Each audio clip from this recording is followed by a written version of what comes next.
ভাই রাগ করলা, একসাথে তিনটা শিওর শট, একটা লস। আজকে হলো যে তারিখ হলো যে 4 তারিখ। ভাই দেখো, আমরা আজকে সেশন শুরু করছি। দেখো এই হলো সেশন শুরু করছি। আমাদের প্রথম ট্রেড ছিল এটা, বুম শট ভাই, বিশাল। দেখেন সবাই ট্রেড করছে ভাই, দেখেন সবাই ট্রেড করছে সবাই। সো প্রথম ট্রেড, পরেরটা ভাই লস, কিচ্ছু কারণে ট্রেডিং এ লস আছে। সেকেন্ড রেট ভাই দেখো সবাই ট্রেড করছে। সেকেন্ড রেট ছিল এটা, আমাদের ডাউনে প্রেডিকশন ছিল পারফেক্ট সেকেন্ডটা। 3 নাম্বার ট্রেডও শিওর শট। আর কি লাগে গাইস, আর কিছু লাগে? দেখো এই হলো সেকেন্ড ট্রেড, সবাই ট্রেড করছে দেখো সবাই। সো এটা হলো সেকেন্ড ট্রেড। আমাদের রিভার্সাল একটা ট্রেড ছিল, জোন ছিল ভালো একটা জোন।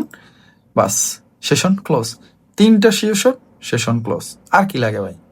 সো গেম আর্মিতে আসতে হলে অবশ্যই আপনার এই মেন্টালিটি নিয়ে আসতে হবে যে হ্যাঁ লস আছে, প্রফিট আছে। তবে আমরা বিগত মেবি লাস্ট 10 দিনে স্টপ লস খাই নাই, ভালো একটা অ্যানালাইসিস চলতেছে। তো সবার জন্য শুভকামনা। আমাদের গেম আর্মিতে আসতে হলে অবশ্যই আমাদের লিঙ্ক থেকে অ্যাকাউন্ট খুলতে হবে। আগে একটা পাবলিকে এসে দেখো, আমাকে মেসেজ করলে ফ্রি অনেক কিছু শিখতে পারবা। ফুল কোর্স আপনাদের ফ্রি দিয়ে দিছি, চলে আসবেন। বেস্ট অফ লাক, আল্লাহ হাফেজ।